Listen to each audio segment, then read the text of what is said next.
ini kukho konke lokhu osekwenzakalile wena usufuna ama-love back kumina ngobani Ngiyaxolisa ngiyayisola ngakho konke engakwenza ngangenziwa ubungane ngangisafika evasithi ngisafuna ukubona usakwenza ubungakuboni lokho kuzokuxaka ngiyaxolisa kakhulu kodwa sengumuntu oshintshile kakhulu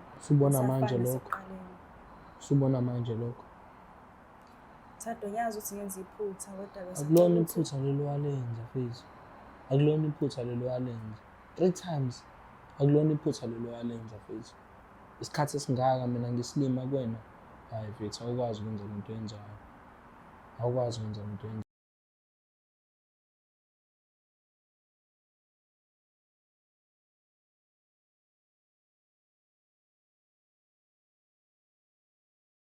Ngiyanibingelela nakho babukeli beBlack Life TV kuhlelo esibiza ngokuthi iLove Back. Igama lami nguStufuza Dlangamandla Zulu. Sawona kanjani-ke nje bazivakashele namhlanje? Ukhona shuthi lo muntu osenhlizweni yasisi afisa ukuthi bazame ukuxoxisana baphinde bazame ukubuyelana futhi angazi noma sisewina noma cha asike sizwe singabe kuzohamba kanjani. Sabona njani? Yebo sisi njani? Ngiyaphila wena? Ngicela isibongo negama lendawo la usakhona. Igama lami ngoMbali ngakaluthuli ngisuke eMlazi. Oh, all right. So ngicela nje ungihlaziyele ungichazele nge-relationship yakho la iqala khona bekumuphi unyaka nihlanganele endaweni ekanjani? Okay, mina noThato wakaXulu besithandana sikala ukuthandana 2023 sifunda ndawonye high school kumnandi nje sindawonye. Okay. Last year safika eVarsity ngakumnandi sijabulile sonke iVarsity eyodwa. Ngoba ukuthi-ke mina ngithola abangani abasha ngibona impilo entsha engiqalayo ukuyibona. Okay. Ngaba busy nomunye ubhuti owayenemoto kodwa nobengazi. Kwathi ngoMarch sigodukile semakhaya ngazizwa ukuthi ngathi nginokugula emzimbeni ngikhathele ngihlezi ngilele uma ngichecka ngathola ukuthi ngikhulelwe. Oh, okay. Ngase ngibona ukuthi ngcono ngikhiphe isisu. Why? Sikhiphe isisu ngoba ngangisaba nengane kwangayona yakhe ngangisonda ukuthi yalomunye ubhuti. Lonemoto. Lonemoto. Okay. Ngasikhipha isisu ngangamtshela uThato ukuthi ngikhulelwe. Kwaba ukuthi siyavula-ke sibile esikoleni sathandana kahle kwabamnandi. Kwathi ngoJune futhi ngaphinde ngakhulela futhi. Umnyaka wodwa? Unyaka owodwa. Okay. Ngaphinde ngakhulelwa. Kwaba ukuthi ngiyamtshela uThato wakholela ukuthi ingane yakhe. Kwangeyona yakhe? Kwangeyona yakhe yabhuti lo onemoto. Oh, okay. Okay, kwaba kahle nje enginaka engithengela izinto ama-cravings mangiwafuna. Kwathi kulonyaka ngoMarch ngateta. Ekuteteni kwami ngangidlawa nembeza ukuthi ngiyazi ukuthi ingane akusiye yakhe yena wayejabulile ukuthi unengane. And walokho engibangela isicefe ukuthi kumele ngifike phela bazoyibona ekhaya ingane. Ngagcina sengimtshela mina ngigonyula ukuthi kahle kahle ingane akusiye yakho. Ngoba ngangigoma ukuthi ngihambise ingane bese iyagula kanti akuyona yakhona. Ngoba ukuthi siyaxabana sahlukana kanjalo. Ngabona ukuthi ngcono ngithathe isinqumo sokuthi ngibusele ingane kababwayo. Okay. Sahamba sayisa ingane kababwayo mangifika ngathola ukuthi ubaba lo ushadile bengakaze ngitshele mina. Umanje nafica ba? Safica unkosikazi wakhe masifika emzini ngitshela ukuthi mhlawumbe usisi wakhe noma yini yakhe kanti unkosikazi wakhe ushadile. Wakhuluma yonke into uzokwenzani la? Wakhuluma ukuthi ngizowenzani ngilethe ingane yakhe. Yo. Waphika kwayena kwaba kanjalo ngaphuma ke nengane. Okay. Manje ngihleli nengane ayinababa. Ngihleli ngingedwa. So bengicela iBlack Life TV ukuthi ngisize ngicelise ama-love back uThato. Ngiyazisola kakhulu into engayenza. The time kade umtshela ukuthi umntwana akuso wakhe. Kwenzakalani phakathi kwenu both? Yena waba nokungakholwa kodwa nje kwaba nenkinga wagcina sengiblockhe kuyo yonke indawo ngizama ukumthola kade ngizama ukumthola ngimtholi ku-Facebook ungiblockile ko-WhatsApp ungiblockile ngisho nako-TikTok akabonakala angatholakali lutho angitholi lutho yakhe wakwata nje nawangithuka wangibiza isifebe wangibiza ngawo wonke amagama kwaba nzima kakhulu manje awucabangeni ukuthi mhlambe kwakubona kwakhe kuzovele kuvusa ilonde uthola ukuthi mhlambe wesezamile ukudlula kuleso simo leso waphola nje wa right awucabangeni nje ufuna ukubuyela emumva kuyena uzobuya mthunuka ngiye ngakucabanga lokho sisi wami ngifuna uqamamanga ukuthi mhlawumbe uzodinwa, mhlawumbe uzofisa yena ukuthi angishaye. Umuntu onodlameni. Umuntu othi mediniwe udinwa azabeka isandla ngomthetho wakhe. Kodwa beyakazi mina ngibeka isandla bekwenza kwabanye. Oh, okay. Abafana amajitheli mayikho. Oh, okay. Hayi umuntu wesifazane. Cha beyakazi ngibeka isandla. Kodwa ngalento engayenza ngiyacabanga ukuthi ingavusa amanxeba kakhulu indlela ukuthi mhlawumbe adinwe kakhulu. So mhlambe yini eyenza ukuthi ungaveli nje uqhubeke nempilo? Awunazo yini isheli? Impilo yami ayihlangani kwamanje. Uyena uThato wayengithanda. Kwamanje ngenxa lesi sengasikhipha nje ngilandelwa amabhadi ngisho abangani bangijikelele nesinyama nje. Akukho kungihambela kahle empilweni. Manje awugezanga. Ngagcine ngagezanga ngoba nasekhaya angazi ngibatshele ngokuthi ngakhipha isisu umaye ngangibulala nje bangamtshela. Mangase umabone le video? Ngiyazi ukuthi ngabona le video njengoba angangidla ngamazinyo ngafisa nokungibulala. Ngoba okokuqala nje kwale ngane enginayo nje kumanje akakabi right ukuthi ngafike evarsity ngiyofunda. Mina ngafike ngakhulela. Kaze kwanzima. But-ke wena-ke ngale nje ukuthi uzofaka omunye umuntu empilweni yakho wena nje uwedwa usupholile kodwa emva kwazo zonke lezi zinto bezenzakala. Umuntu oshadile akaze akutshela usushadile nomntana wakhe wafika nakhona mhlawumbe kungenzeka ukuthi wena wawuthi ukhuluma nosisi wakhe kanti ukhuluma naye ke uMastende umama wasekhaya. Eqinisweni ngisazama ukuphola kakhulukazi mangicabanga ukuthi ngakhipha isisu. Ujulile kakhulu lokho ngakho nginacala. Futhi ngiyingane ngisaba nokusha ekhaya ukuze sizohamba sohlanjulula ngenze yonke leyo nto. Yes. Iyangidla usuku nosuku leyo nto uma ngicabanga indaba yengane kakhulukazi. Okay, I think ukuthi phela ngeke ngisakwazi ukuthi ngikubuyisele emumva sewukhona.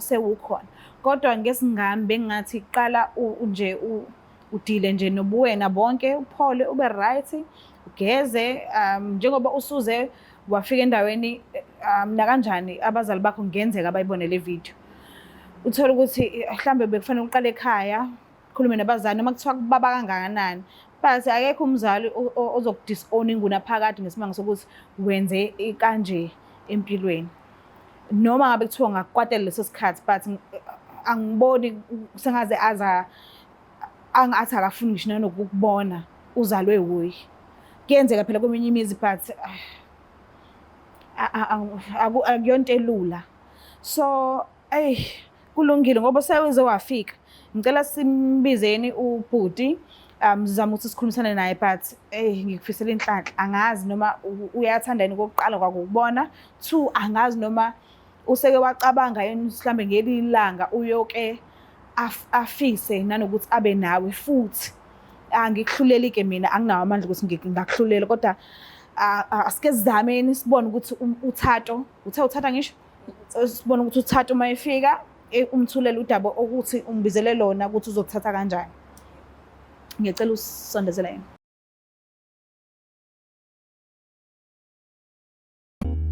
Kuthiwa intaba ayihlangani kodwa abantu bayahlangana. Thina kwa Black Life Traditional Pharmacy sithi amanzi lapho akama khona ayophindame futhi ukuze ubuyise isithando sakho. Luqale phansi uthando lushisa amalanga. Faki order namhlanje uthole isikhafulo sokubuyisa umuntu wakho. Isithando seminyaka esikade saduka noma ngabe udokizolo. Ukuze ufake order shayela u062 219 7748. Thina umsebenzi wethu ukudilivela wena mawufake order makumba mano umhlaba akukhathaliseki noma ukuphi. Black Life Traditional Pharmacy izimpande zama-Afrika.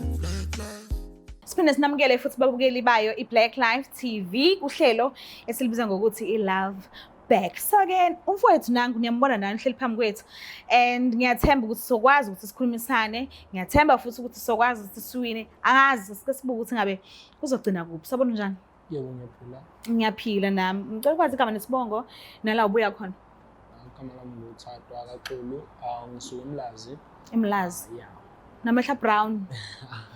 Uyamazi sengihleli naye? Yeah, ngiyamazi. Mazela kuphi?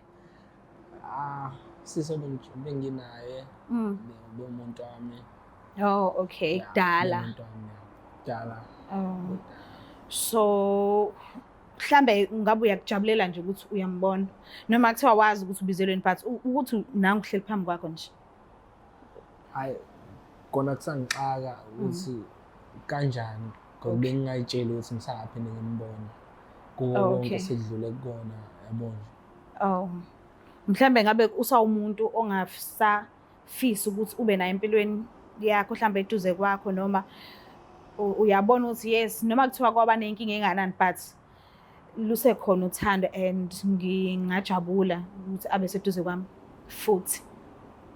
Lona uthando lusakhona kodwa ayangiboni kusangaphinde ngibe naye kuzinto esedlule kuzona and ziningi kakhulu nami zangihlula.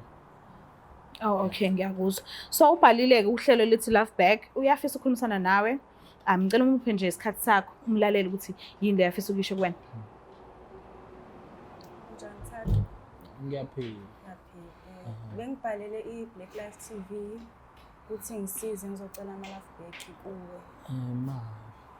Kukho konke lokhu osekwenzakalile wena usufuna ama-Love Back mina. Ngobani? Ngiyaxolisa ngiyayisola ngakho konke engakwenza. Ngangenziwa ubungane, ngangisafika eVarsity, ngisafuna ukubona. Usakwenza ubungakuboni lokho kuzokuxaka. Ngiyaxolisa kakhulu kodwa sengumuntu oshintshile kakhulu. Usubona manje lokho. Usubona manje lokho. Sadonyaza ukuthi ngenza iphutha kodwa bese akulona iphutha lelo walenza mfethu. Akulona iphutha lelo walenza. 3 times. Akulona iphutha lelo walenza mfethu. Isikhathi esingaka mina ngisilima kuwena. Hayi mfethu awukwazi ukwenza into enzayo. Awukwazi ukwenza into enzayo. Yini ndaba uthi 3 times if I may ask? Awuyazi. Because okokuqala ubengijolele. Okay. 2 okhiphe yami ngane. Wazalela omunye umuntu futhi. Uthe wamtshela ukuthi wakhipha umntwana? Ngamtshela ukuthi ngakhipha isisu, ngamtshela futhi nokuthi umntwana lo akuyena owakhe. Okay. Manje angiboni bese ukhona into esangihlanganisa nawe. Kuzo zonke lezi zinto engenze zona. Kuzo zonke lezi zinto ezenzile kumina. Angiboni ukuthi khona into engisangihlanganisa nawe. Kahle nje. So wena into ngabe uyayenza nje ngabe uqalwe lungise yonke into ngempilo yakho. Nose uyabuya mhlawumbe singakhuluma ngibone ukuthi ngenze njani because nami ingane ngeke ngize ngilahle. Because sikhona njengokusho kwakho nawe ukuthi mhlawumbe uxakekile but ngakusiza ukuthi ngibe khona for ingane but ukuthi ngikunike isikhathi sami mina wena hayi ngeke ngize ngikwazi ukwenza lokho. Ngeke ngize ngikwazi. Usangaba okay umntwana bewusumthanda ngale ndlela ukuthi noma esekutshelile ukuthi akuso wakho but still usangaba ngisangaba nalo lapho umntwana because umntwana efike ezandleni zami ngangitshela ukuthi wami vele. Okay. So usanalo uthando lwakhe. Uthando lakhe umntwana. Okay. So angikwazi ukumlahla since naye ngimbone ukuthi uxakekile kwayena. Impilo yakhe akukho okwenzakalayo. Oh, okay. So umntwana ngaba naye mina. Anginankinga. Ngiyakuzwa. But yena nje akakhohlwa mina. Mana kuthe akaqala ahambe uzilungisa yena then usengabuya ke zokhuluma nawe ke okusho and waphinde wathi futhi okwesibili uthando sakhona. Yes ngiyakuzwa manje mawuthi ngeke usaba nesikhathi sakhe but unikeza ithemba mina mawuthi uthando sakhona nanokuthi akahamba oyoqala udila naye unobuyena mase buya eza kuwena. So uyamlahla kodwa umlahla. Ngasho kanjalo. Usadinga isikhathi sokuphola. Sokuphola nje. Ngasho ukuthi ahambe uqala ulungisa into zakhe. Okay. Alungise yena nje ubiyena. Okay. Uyamuzwa ukuthini? So ufila kanjani? Ngalokho akushoyo ngizizwa nginethemba lokuthi sizoba nenqubekela phambili ngoba ngizimisele nokuthi ngisho nasekhaya mayelana nesisi ngasikhipha ukuze ngizokwazi ukuthi sihambe ngiyogeza. Khona kuzoba nzima ngoba uma umuntu onzima ngisho ingane le engiyizalile kwathatha ukuthi ngafika ku5 months engakaxoli ukuthi ngafeva sithi ngakhulela. manje ukuthi ngakhipha isisu izoba nzima kakhulu. Ngiyakuzwa. Kodwa isazoba nasesibindi sokuthi ngihlale naye phansi ngimazise uma ukuze Okay. impilo yami izoba kahle. Ngoba kwamanje imila ayikho into elungayo kimina empilweni ngenxa lengane engayikhiphi ngangayigezela. Oh, ngiyakuzwa. So ke Xulu, into engizama ukuyibhekile ukuthi okay, esekulindileke waphola and wazilungisa naye eceleni. Mhlambe uzokulinda mhlambe ukhona yini omunye umuntu noma Awukhona umuntu esenginayo njengamanje. Oh, Ya, okay. ukhona umuntu esenginayo bengithembisa nami naye ungithembisile usoba ndawonye. But okwamanje ngoba sisayiqala into yethu angikakokhona. Uyazi umuntu uyajika endleleni so nje ngasho ukuthi ngisabheka lo muntu enginayo njengamanje. Yena sengingaba ukuthi sihlanganiswe ingane kuphela because ingane yena umuntu engicabangelayo. Okay. Yeah. Lele ngane ngiza mawuthi uqala umbona wayijabulela kakhulu. Kodwa wakutshela ukuthi ekuhambeni nesikhathi wathi akuso wakho. Kodwa ngiyakuzwa indlela okhuluma ngayo. Unginikeza enhlizweni yami ukuthi ngicabanga ukuthi ngazi ukuthi enhlizweni yakho unokusola ukuthi ngenzeka kube ukuthi mawuchaza ukuthi indlela ingane wayikhonza ngayo ifika awuboni mhlambe indlela thizeni ukuthi kufanele ube nesiqiniseko sokuthi umntwana akena wakho ungagcini ukuzwa ngaye esho ngomlomo. Ya nalokho ngiyacabanga ngabe isisombululo right ukuthi mhlawumbe senze noma DNA Okay. because angazi ngathi umntwana yena ngiyamthanda. Okay. Kahle ngingabo ubaba for yena. And Okay. ngizizwa ngingabo ubaba. Because abanye abantu mhlawumbe bengiyasafuna ngisho ukuthi azabo ubaba. Yes. But mina kusakhona lokho. So ngisho ukuthi ngisangalinike ithuba then ngizama ukuthi ngenze noma DNA ukuthi ngibone ukuthi umntwana wami noma kuyena yena wami ngokweqiniso. Okay. Then sengabe lapho ke ukuthi ngiqhubeka nezinto engifisa ukuzenza. Oh, ngiyakuzwa because So- ngiyakuzwa impela ukuthi hayi shuthi uyamthanda lo mntwana. Indlela okhuluma ngayo. Ungamvumela yini ukuthi kwenziwe i-DNA because akakwazi futhi ukuyenza wena ungavumanga. Yethi angazenzela ngesingaye but sicela nje imvume yakho njengomama womntwana. Inkinga ayikho singayenza i-DNA test. Okay. Oh, okay, kulungile. So okwamanje umzwila ngisho ukuthi uthe deala nobuwena and then mosuqedile wakhuluma futhi nabazali kwadlulwa nje kuyona yonke iprocess izinto kufanele zilandeliswe ngakhona ukuze kugezwe umntwana naye uzobe phola eceleni kodwa ke yena uyachaza ukuthi unomuntu noma kusekusha kodwa akafihli. So asike sibhekeni mhlambe ekuhambeni nesikhathi ke ukuthi mawusubuyela kuyena mhlambe niyoxoxa nifike ngaleso sikhathi ngoba uyakuveza ukuthi umntwana unendaba naye and uyamthanda. Nanokuthi wena ke akakulahli ngoba ekulahla uyakulahla kodwa akakulahli sangakulahli ngoba akalikhiphi ngembaba lokuthi athi akasakufuni akashongo kanjalo ne. So ngiyakucela nje ungajahi izinto zothando kodwa kube ukuthi ufocusa kuwena kuqala mase kulandelayo nokukhuluma abazali ke mayelana nomntwana lo osengekho mase kube i-DNA test. Ngiyabonga kakhulu ngesikhathi sakho. Ngiyabonga nje ukuthi usihloniphe awulwi nje awukhulumi nakabhlungu inhlamba cha. Ngiyabonga nje kakhulu. Ngiyazi inhliziyo yakho iyabila but uzamile ukuthi ukwazi ukukhulumisana nasi. Ngiyabonga kakhulu ukhuliswe kahle. Muke lapha ekhaya bafethu niyazibonela nani ukuthi kujwayelekile ukuthi uthando kumele lizoza namanga phakathi alipheli kahle and kuba khona inhliziyo eyiphukayo futhi mayiphuka uthola ukuthi ziphuka azilapheki isikhathi eside. So ngiyacela bafethu mawukuthi sewuthandweni lapho ayiphathaneni kahle. Ngihleze ngisho lento le mawuzibona ukuthi awukho ready ungena othandweni uhlala ku-single okungcono kunokuthi ungaqambela amanga umuntu uthi uyamthanda ekubeni usazokwenza okunye futhi ongeke uze ukuphathe kahle kwaye nawe mase umbone esephathe kabuhlungu esephukile esekhuluma nakabuhlungu nawe eselahlekelwe inhlonipho ekade naye esaqala ukuthandana nawe. So ayiphatheleni kahle, ithandaneni, ingaqambelani amanga. Ngiyacela ukuthi ungakhohlwa ukusubscribe, like, sharing, ngithanda kakhulu. Bye. It's the Black Life TV.